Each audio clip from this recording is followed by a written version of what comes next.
పండితుడి దెయ్యం కేవలం మాకు మాత్రమే కనిపిస్తుంది. అది వేరే వాళ్ళకి ఎందుకు కనిపించడం లేదు? ఎందుకు మా ఒక్కరికే కనిపిస్తుంది? ఇంకెవరికి ఎందుకు కనిపించడం? మంత్రి గారు ఎక్కడికి వెళ్ళిపోయారు? అసలు ఏం జరుగుతోంది ఇక్కడ? ఎవరైతే కనిపిస్తున్నారో వారు ప్రాణాలతో లేరు, ఎవరైతే ప్రాణాలతో ఉన్నారో వారు కనిపించడం లేదు. క్షమించండి రామకృష్ణ పండితుడా, కాళ్ళు కనిపించడం లేదే అయ్యా. దయ్యాలకి కాళ్ళనే ఉంటాయా చెప్పండి? క్షమించండి, మా ఉద్దేశం మిమ్మల్ని చంపాలని కాదు. మేము ఆ దొంగ బాబా మాటలు నమ్మి ఇంత పెద్ద నిర్ణయం తీసేసుకున్నారు కదా? ఏం భయపడకండి, నేను ఈ రోజు ఇక్కడికి మీకోసమే వచ్చాను, నా కోసం కాదు. మీ ప్రాణాలని కాపాడడానికి వచ్చాను. బాబా మాటలు విని మీరు నాకు మరణశిక్ష అయితే విధించేశారు. ఇప్పుడు అతను మీ ప్రాణాలు తీయాలనుకుంటున్నాడు. అతను ఒక మోసగాడు. అతను విజయనగరానికి హాని చేయాలనుకుంటున్నాడు. మమ్మల్ని చంపాలనుకుంటున్నాడా? ఎందుకు చంపాలనుకుంటున్నాడు? మమ్మల్ని ఎలా చంపాలనుకుంటున్నాడు? ఆ పరమాన్నంలో విషం కలిపి ఏదైతే అతను ఇప్పుడు మీకోసం పంపించబోతున్నాడో అందులో. మేమిది ఎలా నమ్మాలి? మీరు ఏదైతే చెప్తున్నారో అది నిజమని ఎలా నమ్మాలి? అరే మిమ్మల్ని అయినా తినబోయే ముందు రుచి ఎందుకు? స్వయంగా మీరే తిని చూడండి. బ్రతికితే ఇక్కడే కలుద్దాం, లేకపోతే పరలోకంలో ఎలాగో కలుసుకుంటాంగా.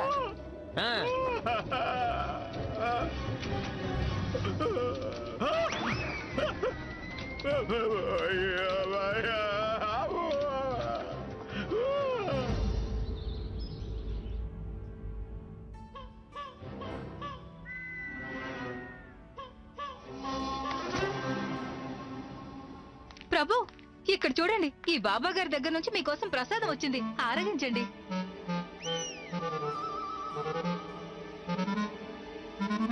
కూర్చోండి. అలాగే.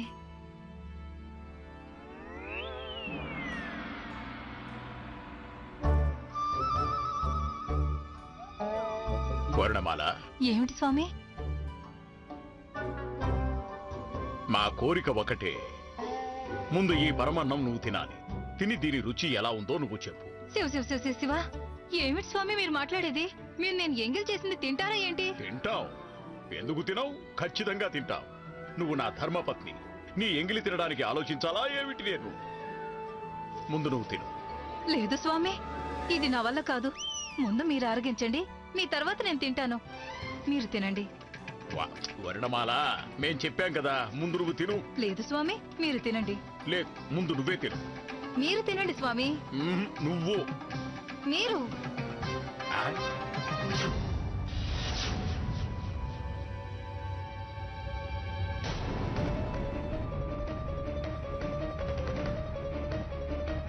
ఆకు నల్లగా అయిపోయిందేమిటి? అయ్యో భగవంతుడా, చూస్తుంటే పరమాన్నం పాడైపోయినట్టుంది. నేను మీకోసం మళ్ళీ చేసి తీసుకొస్తాను.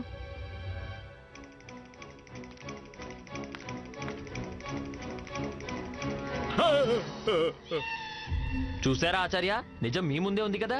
ఆకు నల్లగా మారిపోయింది. ఇంకా మీకు అనుమానంగానే ఉందా దానిలో విషం కలిసిందా లేదా అని? అది మీ ప్రాణాలు తీయడానికే పంపించారు.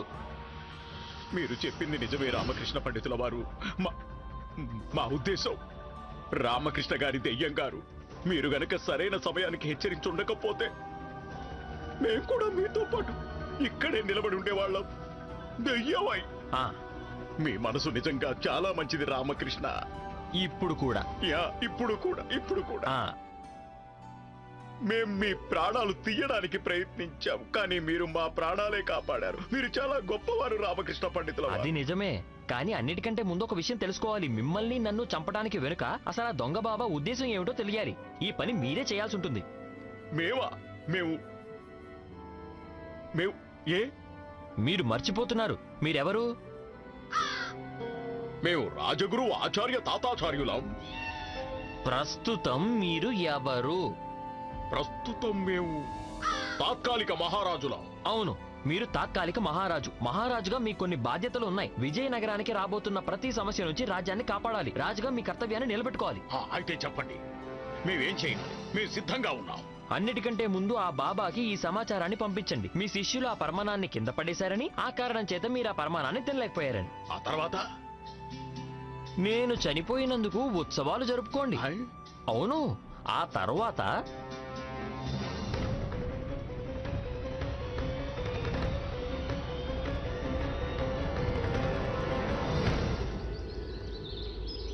భళ బాబా, మీరేదైతే చేశారో దాన్ని ప్రశంసించడానికి మా దగ్గర మాటలు లేవు.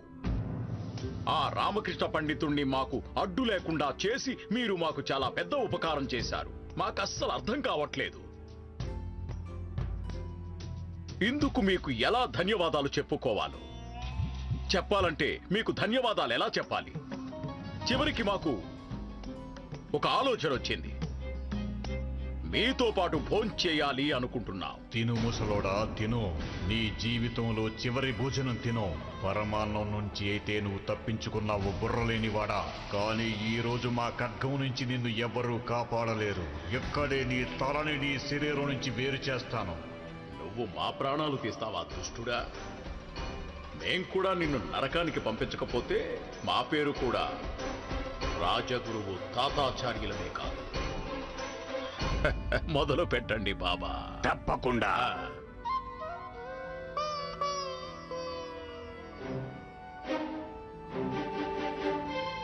భళా, చాలా రుచిగా ఉంది. ఇటువంటి రుచికరమైన భోజనం తినడానికి ఈ సమయంలో నాకు ఇంకొక చెయ్యి ఉన్నా సరే అది కూడా తక్కువే అనిపించేది.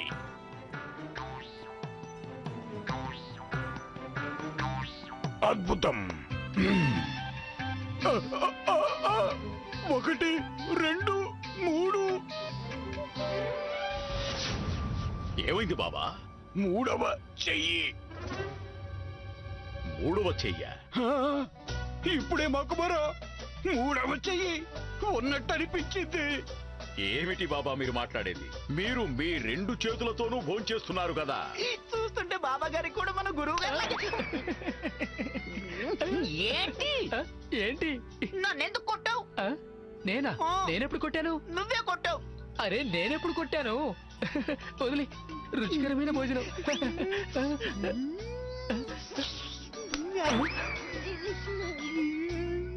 ఇప్పుడు నువ్వెందుకు కొట్టావు? నేనెవరిని కొట్టాను? ఇప్పుడే కదా కొట్టావు. ఇదిగో ఇలా తల మీద. నేనే కొట్టలేదు, నువ్వే కొట్టావు. నువ్వే కొట్టావు. నువ్వే కొట్టావు. నువ్వే కొట్టావు. నువ్వే కొట్టావు. నువ్వే కొట్టావు. నువ్వే కొట్టావు. ఆ? రామకృష్ణ.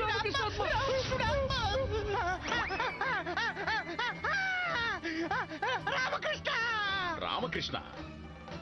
మాకైతే రామకృష్ణ కనిపించడం లేదే. మీకిక్కడ రామకృష్ణ ఆత్మ కనిపిస్తుందా బాబా?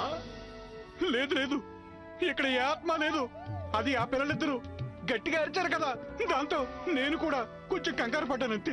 లేకపోతే దెయ్యాలు నా ఆధీనంలో నాట్యం చేస్తుంటాయి. చూశారా మూర్ఖులారా, ఇక్కడ ఏ దెయ్యమూ లేదు. ఏదైనా దెయ్యం ఉండుంటే వీరికి కనిపించదా చెప్పండి?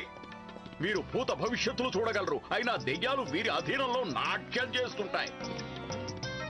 తినండి బాబా, తినండి తినండి.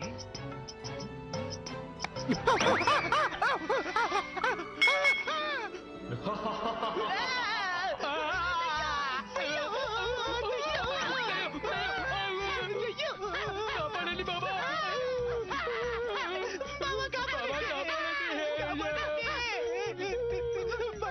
మీరెందుకు ఇలా భయపడుతున్నారు?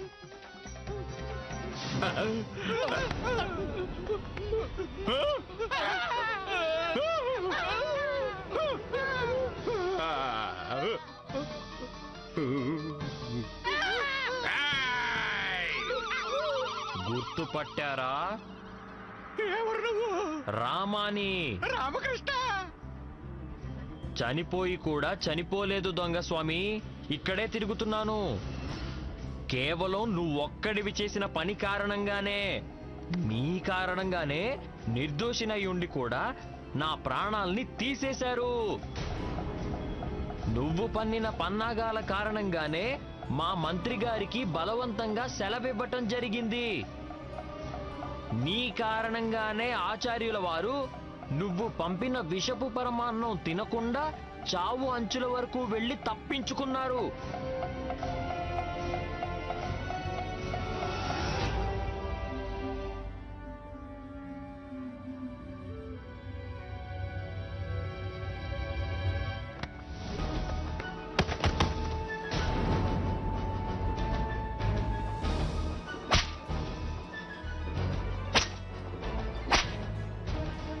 చెప్పు, ఎవరు నువ్వు? మా విజయనగర సామ్రాజ్యానికి రావటం వెనుక నీ అసలు లక్ష్యం ఏమిటి? సమాధానం చెప్పు, లేకపోతే చెప్పేస్తాను.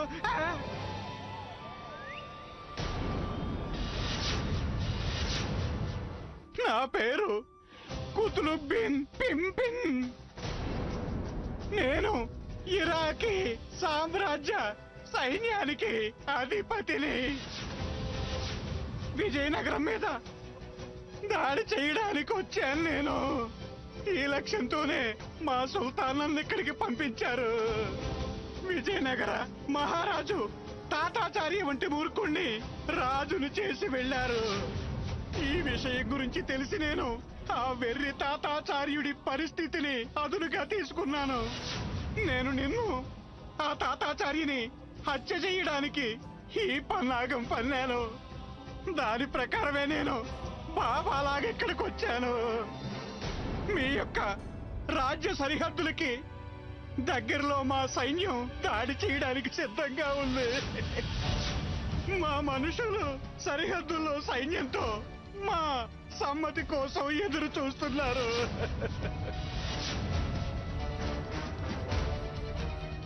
నీ సైన్యం గురించి వివరంగా మొత్తం అంతా చెప్పు. ఎంతమంది సైనికులున్నారు, ఎన్ని గుర్రాలు, ఎన్ని ఏనుగులున్నాయి, అన్ని వివరంగా చెప్పాలి.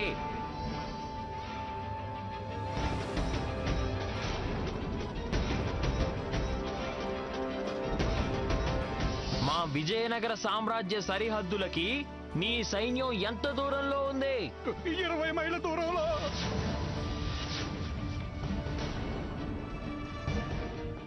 నువ్వు విజయనగరం మీద దాడి చెయ్యబోతున్నావా? పడే ఆ ఖడ్గమివో. మేం ఇప్పుడే ఈ క్షణమే ఇతని కథని ఇక్కడే ముగించేస్తాం.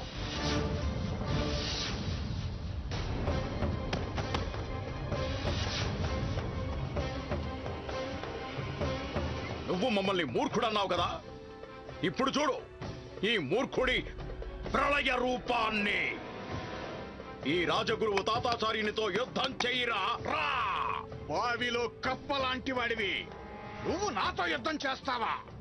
అరే ఖడ్గం లోపల పెట్టు వెర్రివాడా, లేకపోతే దారుణమైన చావు చేస్తావు. ఇది నీ వల్ల ఏ పని కాదు. ఈ మాట ఎవరు చెప్తున్నారు? స్వయంగా బేసంలోని వెంట్రుకతో సమానమైన వ్యక్తిత్వంతో తిరుగుతున్నవాడా తాతాచార్య?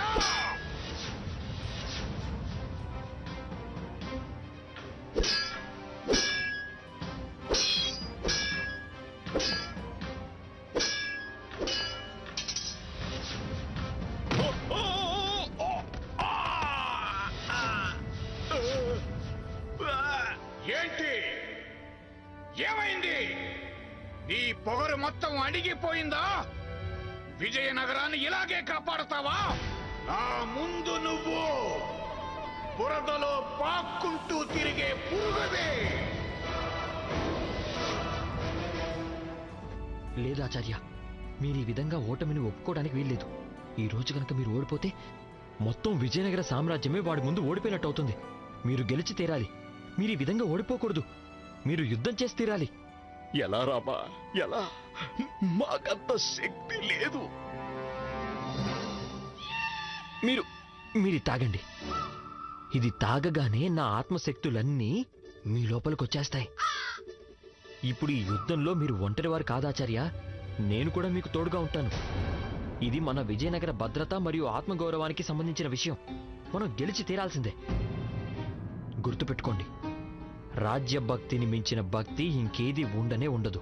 రాజ్య ధర్మాన్ని మించిన ధర్మము ఇంకేదీ ఉండదు. రాజ్య శత్రువుని మించిన శత్రువు ఇంకెవ్వడు ఉండడు. తీసుకోండి.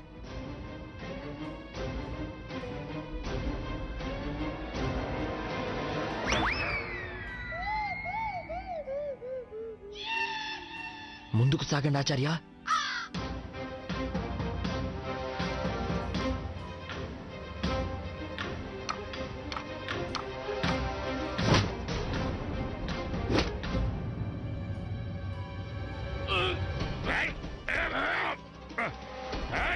రాజువి కాబట్టి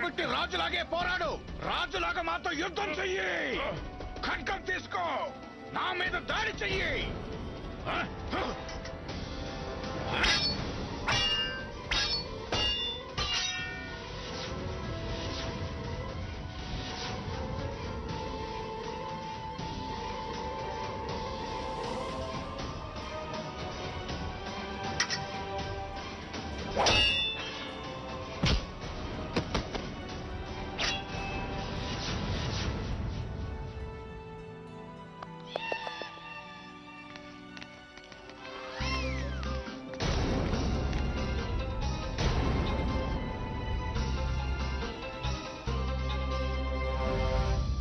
ఈ బాబాతో పాటు వచ్చిన వారందరినీ బంధించాం, చూస్తున్నారా తాత్కాలిక మహారాజు గారు? కనీసం ఈ రాజ్యం లోపలైతే మీరు అన్ని విధాల శక్తిహీనులయ్యారు.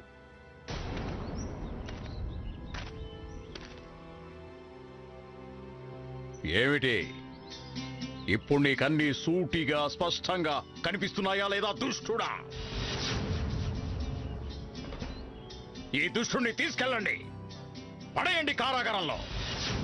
ఇక ఇతనికి మేమే స్వయంగా శిక్షను నిర్ణయిస్తాం. ఆ శిక్ష ఎలా ఉంటుందంటే, మళ్ళీ ఇతని లాంటి రాజ్య శత్రువులు మన విజయనగరంపై దృష్టి పెట్టడానికి ముందే 100 సార్లు తమ ఇష్టదైవాన్ని స్మరించుకోవాలి. ఇతన్ని తీసుకువెళ్ళండి.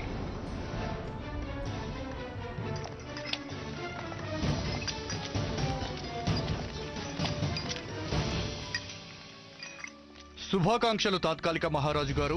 మీరు మీ రాజధర్మాన్ని నిర్వర్తించారు. మీ పదవి, సింహాసనం యొక్క గౌరవాన్ని కాపాడారు. మాకు పూర్తి నమ్మకం ఉంది. మన మహారాజు శ్రీకృష్ణదేవరాయల వారు మీ కర్తవ్య నిష్టను చూసి చాలా సంతోషిస్తారు. నిజంగానే గురువు గారు, మీలో హఠాత్తుగా చాలా మార్పు వచ్చింది.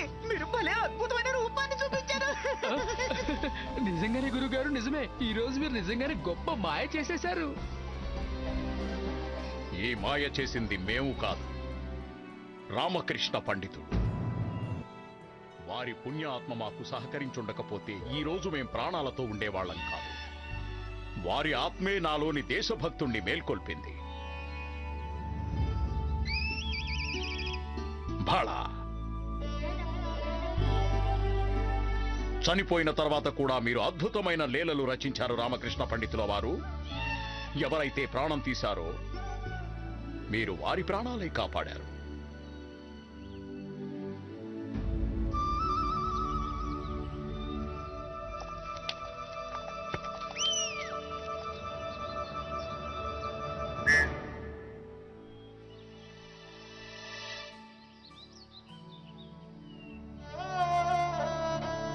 ఏం చెప్పాలో, ఎలా చెప్పాలో అసలు ఏం అర్థం కావట్లేదు.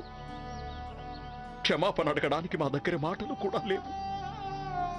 బహుశా మా వల్ల ఏదైతే తప్పు జరిగిందో అందుకు ఏ లోకంలోనూ మాకు క్షమాపణ దక్కకపోవచ్చు. మేం చేసిన దానికి చాలా సిగ్గుపడుతున్నాం. జీవితం అంతా ఎవరైతే మాకు పోటీ అని, శత్రువుని అనుకుంటూ వచ్చామో మీ అదే కుమారుడు ఈ రోజు మా ప్రాణాలు కాపాడారు. నేను మీ అపరాధిని, నన్ను క్షమించండి. మీరు ఏ శిక్ష విధించాలనుకుంటే ఆ శిక్ష మాకు విధించండి. మేము ఈ పాపపు భారాన్ని అస్సలు మోయలేకపోతున్నాం. నన్ను కొట్టండి, నన్ను శిక్షించండి, శిక్షించండి. అయ్యో, ఇంకా ఎందుకు ఆలోచిస్తున్నారు అమ్మగారు? మీ కర్రతో 2-3 దెబ్బలు వేసేయండి. మాకు కూడా చాలా నిదానంగా బాగుంటుంది. కొట్టకండి. వారికి కూడా కొంచెం బాగుంటుంది. ఏమంటున్నారు మీరు? అంటున్నారు, చెప్తుంటారు కదా, మనస్ఫూర్తిగా ఎవరైనా పశ్చాత్తాపడితే, మనస్ఫూర్తిగా వారి పాపాలకి క్షమాపణ అడిగితే, నిండు మనసుతో చనిపోయిన వారి పేరు తలుచుకుంటే అప్పుడు చనిపోయిన వ్యక్తి మళ్ళీ జీవించే అవకాశం ఉంటుందట. నిజంగా నిజంగా అలా జరిగితే చాలా బాగుండు. జరగచ్చు. మాతో పాటు రండి.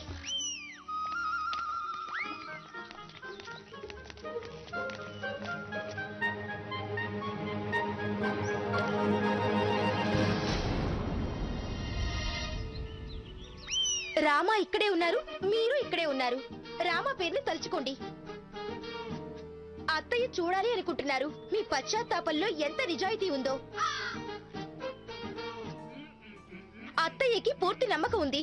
మీ పశ్చాత్తాపంలో కాస్త నిజాయితీ ఉన్నా సరే రామ ఇప్పటికిప్పుడే లేచి నిలబడతారు. పిలవండి. మీ నిండు మనసుతో రామాని తలుచుకొని మనస్ఫూర్తిగా తనని పిలవండి. అలాగే ప్రయత్నిస్తాం.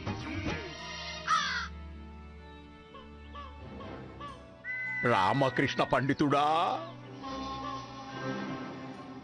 రామకృష్ణ, రామకృష్ణ, నా ప్రియమైన మిత్రుడైన రామకృష్ణ. చెప్పండి గురుదేవా. దయ్యం లేచి కూర్చుంది, దయ్యం లేచి కూర్చుంది.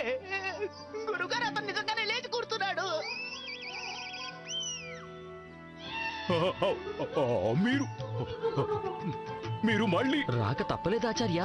మీ పశ్చాత్తాపంలో ఎంత శక్తి ఉందంటే భగవంతుడు తప్పక నాకు మళ్ళీ ప్రాణం పోయాల్సి వచ్చింది.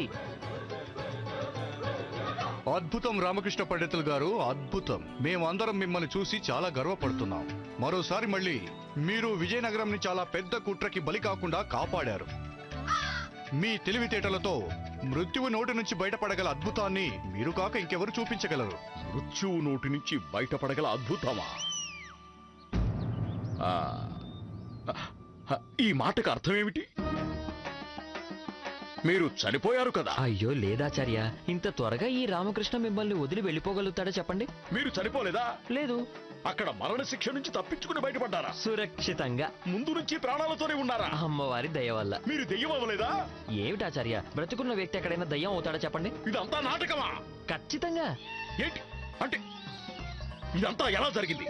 చెప్తానాచార్య, ఎలా జరిగిందో మొత్తం అంతా చెప్తాను.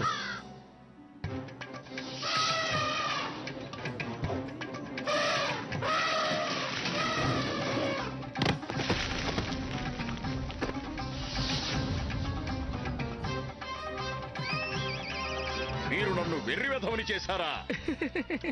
ఏమిటి గురుగారు మీరు మాట్లాడేది? మిమ్మల్ని చేయాల్సిన అవసరం ఏముంది? మీరు ముందు నుంచే వెర్రి. ఇలా రా.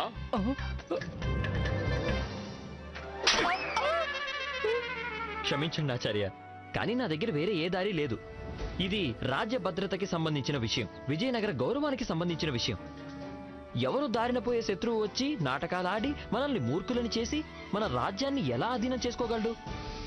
అందుకే వారికి ఇదే తెలిసేలా చేయాలనుకున్నాను. ఇది వారు అనుకున్నంత తేలిక కాదని. అందుకే నాకు ఏది మంచి అనిపిస్తే అదే చేశాను. మనలో మనం ఎంతలా తిట్టుకున్నా కొట్టుకున్నా ఎన్ని మనస్పర్ధలున్నా సరే అది మన మధ్య విషయం. ఈ విషయాలన్నీ అదునుగా తీసుకునే అవకాశం మనం వేరే వాళ్ళకి ఎలా ఇవ్వగలం?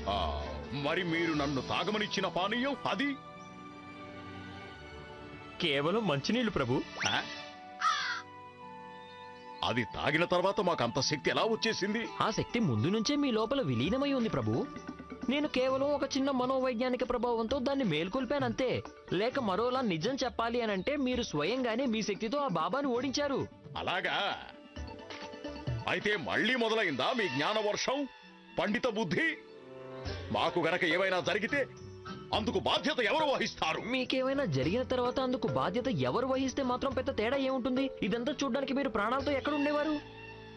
పైగా మరో విషయం, ఒకవేళ మీకేమైనా జరిగినా సరే భగవంతుడు అలా చేయకూడదు, కానీ మీ ప్రాణం పోయినా సరే ఇప్పుడు ఏం జరిగిందో అదే జరుగుండేది. తేడా కేవలం ఒకటే, మీ స్థానంలో నేనుండేవాణ్ణి, నా స్థానంలో మీ దయ్యం. అది కూడా అసలు దయ్యం.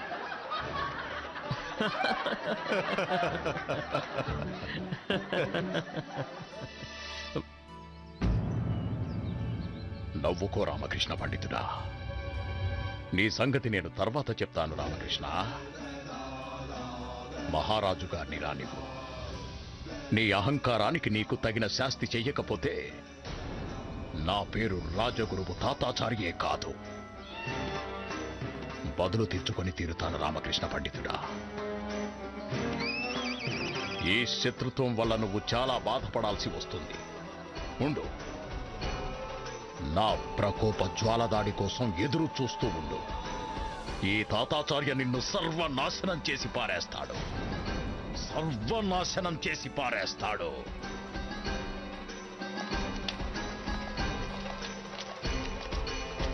అయ్యో అయ్యో రామకృష్ణ పండితులు గారు, వీరి సంగతి వదిలేయండి.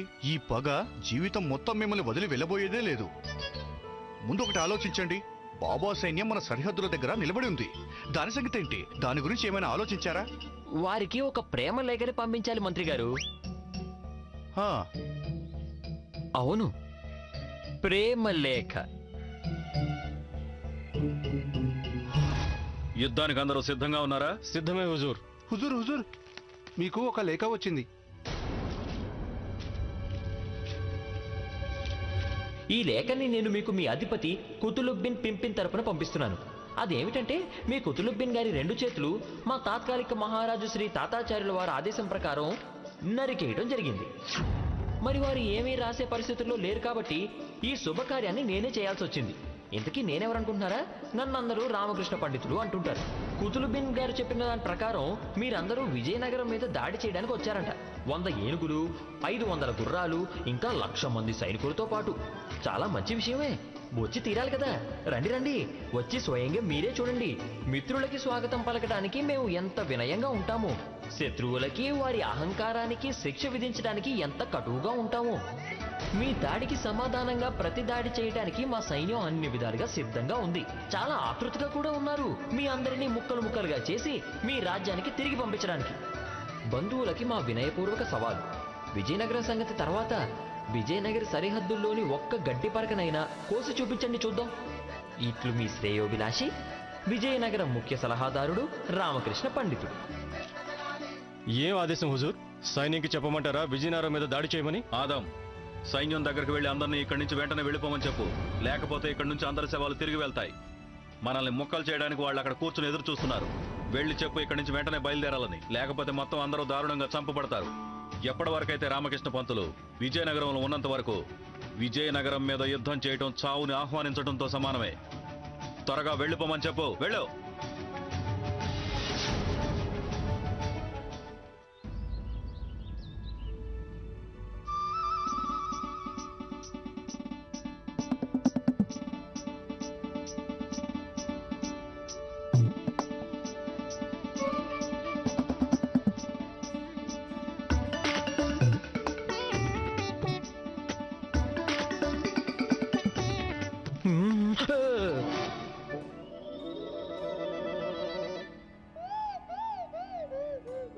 మీరు వెళ్ళేది సభకే కదా?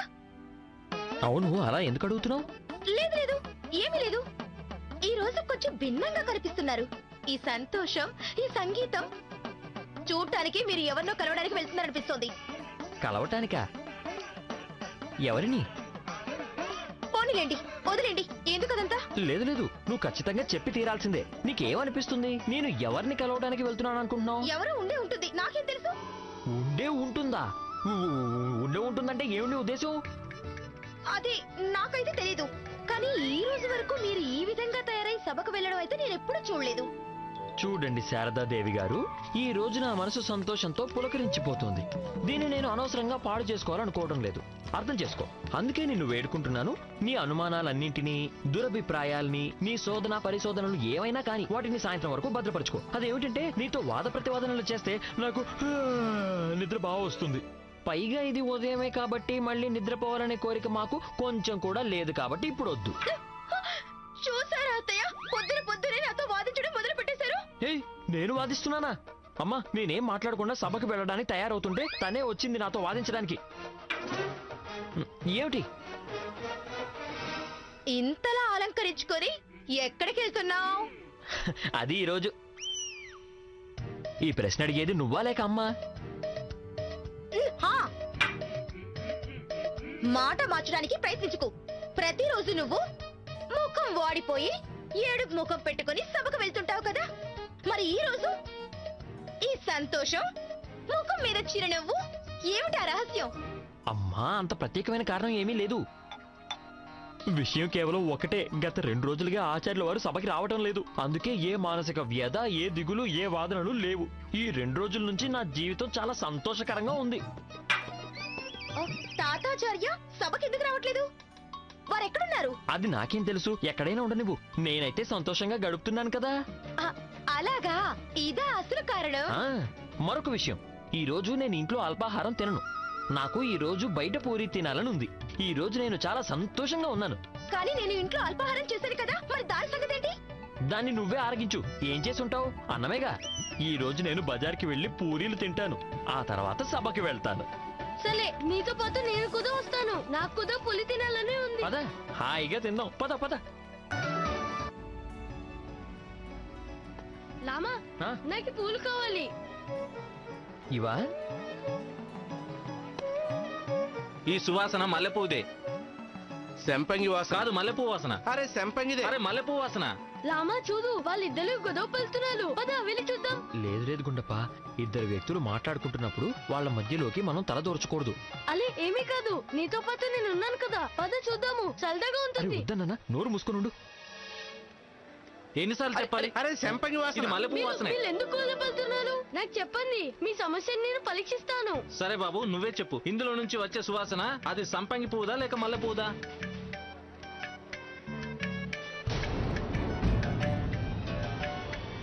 ఇందులో నుంచి అయితే గుండప్ప, గుండప్ప, అయ్యో గుండప్ప, అరే అరే గుండప్ప.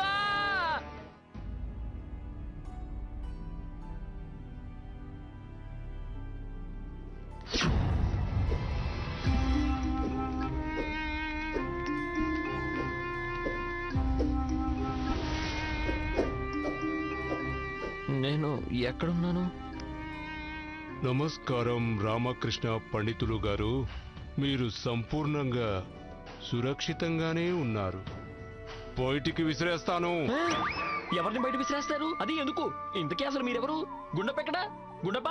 శాంతి, గుండప్ప కూడా సురక్షితంగానే ఉన్నాడు. లోపల గంటలతో ఆడుకుంటున్నాడు. నేను శంభువుని, మహానాయకుడు శివశంకరుడి కుమారుడిని. బయటికి విసిరేస్తాను. శివ శివ శివ శివ శివ శివ, మీరు మీ తండ్రి గారిని బయట ఎందుకు విసిరేస్తున్నారు? నేను వారిని బయటకు విసిరేయడం లేదు, వారే నన్ను బయటికి విసిరేస్తున్నారు. చాలా బాధాకరమైన కథ, చాలా పెద్ద కథ. అది నేను మీకు తర్వాత చెప్తాను. ఆ, బయటికి విసిరేస్తాను. ఓహోహోహో, బయటికి విసిరేస్తాను అనేది మీ ఊత పదం అన్నమాట. బయటికి విసిరేస్తాను, చాలా బాగుంది. ఊత పదమా? నేను చాలా మందిని బయటికి విసిరేశాను, అందుకే అలవాటైపోయింది. రామకృష్ణ పండితులు గారు, మీకు మా తండ్రి గారి గురించి మీకు తెలిసే ఉంటుంది కదా? క్షమించండి, నాకు మీ తండ్రి గారి గురించి ఏమీ తెలీదు. ఇంతకు ముందు నేను వారి గురించి అసలు విననే లేదు. అసలు ఏం మాట్లాడుతున్నారు మీరు? సంపూర్ణ దక్షిణ భారతదేశం నుంచి శ్రీలంక వరకు సముద్రుడి నావికుడి పేరు శివశంకర్ పేరు మారుమోగుతూ ఉంటుంది. ఆయన పేరు కూడా వినలేదంటున్నారు. బయటికి విసిరేస్తాను. అదేమిటంటే నేను ఎక్కువగా భూమి మీద నివసిస్తుంటాను. మీ తండ్రి గారేమో సముద్ర నావికులు, అందుకే వారి గురించి నేను ఎక్కువగా వినలేదేమో. కానీ దయచేసి మీరు నాకు ఒక విషయం చెప్తారా? మీరు నన్ను అపహరించటం ఖచ్చితంగా ఏదో ముఖ్యమైన కారణం చేతనే అయి ఉంటుంది. కాబట్టి ఆలస్యం చేయకుండా మనం ఆ ముఖ్యమైన విషయానికి వద్దాం. అప్పుడు సమయం కాస్త కలిసి వస్తుంది కదా. అదేమిటంటే బాగా ఆకలిగా ఉంది, పైగా పూరీలు తినాలని కూడా అనుకున్నాం. ఆకలి? ఆ, స్వామి రామకృష్ణ. స్వామి రామకృష్ణ.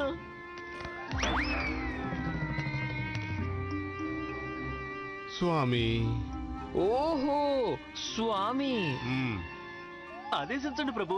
ఉప్మా వేడిగా ఉంది. కాదు కాదు కాదు, ఉప్మా కాదు, నాకు పూరి తినాలని ఉంది. స్వామి, రామకృష్ణ పండితులు గారి కోసం పూరి కూరని ఏర్పాటు చేయి.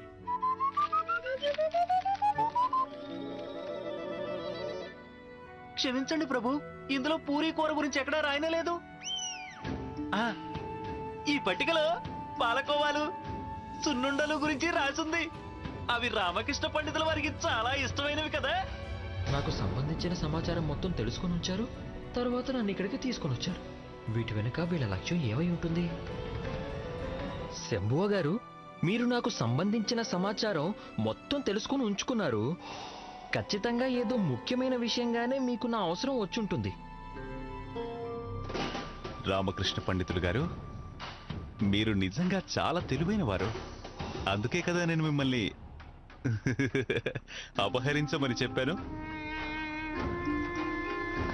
దయచేసి దీన్ని తెరవండి, తెరవండి, తెరవండి.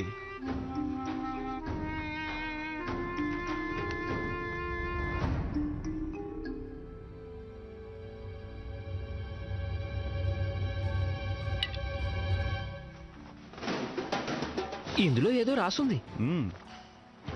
నాకంటే భిన్నంగా ఉంటుంది, కానీ నాలానే ఉంటుంది. పేరు మాత్రం చెప్పదు, కానీ నేను ఎలా ఉంటానో చెప్తుంది. ఎప్పుడు నిజమే చెప్తాను. లంచం తీసుకోవడానికి నోరు తెరవను. దూరంగా వెళ్తే మాయం అయిపోతాను, దగ్గరగా వస్తే ప్రత్యక్షం అవుతాను. ఈ పొడుపు కథని విప్పండి. రామకృష్ణ పండితులు గారు, నా తండ్రి జీవితం మొత్తం వచ్చిపోయే వ్యాపారుల నౌకల్ని దోచుకోవడంతో గడిచిపోయింది. కానీ వారం రోజుల క్రితం వారు చనిపోయారు. తమ మరణానికి ముందు ఒక అమాయకపు అబ్బాయిని ఇక్కడ వదిలి చనిపోయారు. మ్మ్. నా చిన్న తమ్ముడు. దానితో పాటు వారు జీవితాంతం సంపాదించిన సంపద మొత్తం వదిలి వెళ్ళిపోయారు. బయటికి విసిరేస్తాను. బాగుంది బాగుంది. అయితే మీ వైపు నుంచి చూస్తే ఇది చాలా సంతోషించాల్సిన విషయం. మీరు ఏమన్నారు పండితులు గారు? నా తండ్రి మరణం నాకు చాలా సంతోషించే విషయమా? లేదు లేదు లేదు లేదు, మరణం కాదు. మీ తండ్రి గారు వారసత్వంగా ఇంత సంపదని వదిలి వెళ్ళారు కదా, అది సంతోషించాల్సిన విషయం అంటున్నాను. మా నాన్నగారి దృష్టిలో నేను ఒక పెద్ద అయోగ్యుడిని. పైగా అది నిజం కూడా. కొంతవరకు. తన మరణానంతరం ఆయన తన సంపదని దోచుకున్న ధనాన్ని ఎక్కడో దాచేశారు. నాకోసమేమో ఇది వదిలిపెట్టారు. అర్థం కాని ఈ పొడుపు కథ. ఇందులో ఆ సంపదని చేరుకోవడానికి రహస్యం దాగి ఉంది. అది నా బుర్రకు అర్థమయ్యే విషయం కాదు. మీరు అసలు ఏం చెప్పాలనుకుంటున్నారు? నేనేం చెప్పాలనుకుంటున్నానంటే, నేను వంతుల వారీగా ఎంతో మంది పండితులను అపహరించి వారిని ఈ పొడుపు కథకి సమాధానం చెప్పమని అడిగాను. కానీ ఎవరు ఇందులో సఫలం కాకపోయేసరికి నేను వాళ్ళందరినీ బయటికి విసిరేశాను. ఆ తర్వాత నాకు మీ మేధాశక్తి, తెలివితేటలు ఇంకా చాతుర్యం గురించి సమాచారం దక్కింది. దానికి ఫలితంగా మీరిక్కడ ఉన్నారు. ఈ పొడుపు కథను విప్పడంలో నాకు సహాయం చెయ్యాలి మీరు. అయితే మీ ఉద్దేశం ఏమిటంటే, మీ తండ్రి గారి ద్వారా దొంగిలించబడ్డ ధనం మొత్తాన్ని మీరు పొందటానికి నేను మీకు సహాయం చెయ్యాలి అని. అవును, అదే నా ఉద్దేశం. ఒక విషయం చెప్పనా శంభువ మహాశయ? మీ తండ్రి గారు మీ గురించి ఏమనుకునేవారో అది అక్షరాల నిజం. మీరు నిజంగానే అయోగ్యులు. బయటికి విసిరేస్తాను. విసిరేయండి. మీకు కొంచెమైనా తెలుసా నేను ఎవరు అని?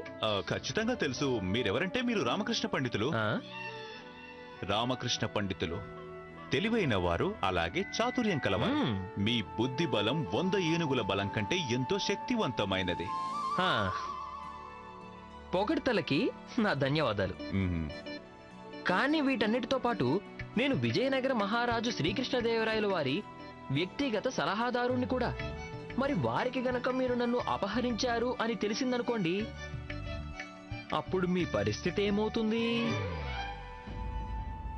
మీరు మీరు చెప్పిన విషయం అయితే అక్షరాల నిజమే. కానీ నేను గనక నా తండ్రి వదిలిపెట్టి వెళ్ళిన సంపదను దక్కించుకోలేకపోతే అప్పుడు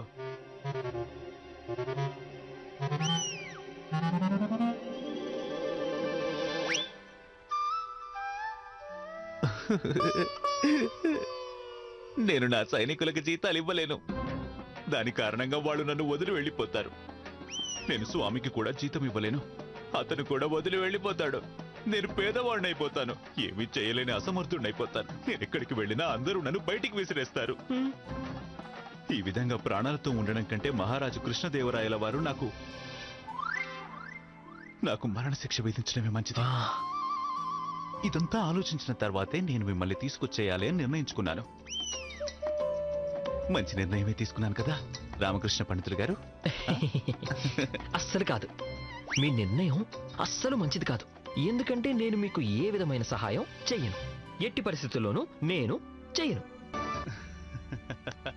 మీరిలా చేస్తారని నేను ముందే అనుకున్నాను రామకృష్ణ పండితులు గారు. అందుకే నేను మీకోసం కొందరు ముఖ్యమైన అతిథులని ఆహ్వానించాను. రండి, ఆ ముఖ్యమైన అతిథులకి మిమ్మల్ని తీసుకెళ్లి పరిచయం చేస్తాను. పదండి పదండి, చూద్దాం పదండి. ఆ ముఖ్యమైన అతిథులు ఎవరో? పదండి పదండి.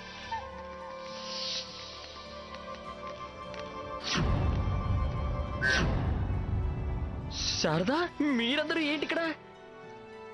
అరే, మీరు మీ స్నేహితుల గురించి మాకెప్పుడు చెప్పలేదు. వీరు నా మిత్రులు కాదు. చూడండి, మీరు ఎంత మంచి హారం ఇచ్చారు. మీరు మా వివాహానికి ఎందుకు రాలేదు? ఏం చేయమంటారు? మా ప్రియమిత్రులు రామకృష్ణ పండితులు తమ వివాహానికి మమ్మల్ని ఆహ్వానించనే లేదు కదా. అత్తయ్య అంటున్నారు, ఈయన మీ గురించి అత్తయ్యకి కూడా ఎప్పుడూ చెప్పనే లేదంట. అయ్యో అమ్మా, ఏంటి? ఇక్కడ చూడండి. అమ్మా, అసలే నీ కర్ర దెబ్బ చాలా గట్టిగా తగులుతుంది. మళ్ళీ దానికి వెండి తొడుగు వేయించావు. ఆ అత్తయ్య కాదు, మీ స్నేహితుడే తొడుగు చేయించిచ్చారు. ఇక్కడ చూడు, గంటలు బాగున్నాయి కదా. వీధి ధ్వని చాలా మధురంగా ఉన్నాయి. మంచిది మంచిది, బాగున్నాయి బాగున్నాయి బాగున్నాయి. మీ గురించి మా దగ్గర పూర్తి సమాచారం ఉంది. బయటికి విసిరేస్తారు. మీరు చాలా మంచి పని చేశారు ఆ? నేను మీకు ఖచ్చితంగా సహాయం చేస్తాను, కానీ ఏమిటంటే కొంచెం సమయం పడుతుంది.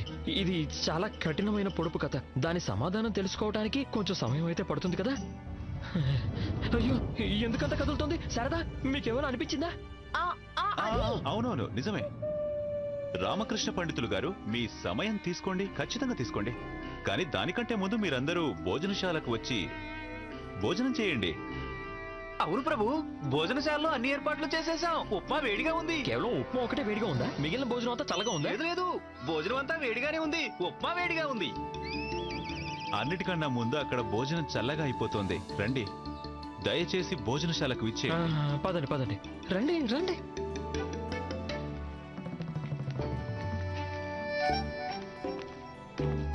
అల్లే నేను భోజనం చేయడానికి వెళ్ళాలి.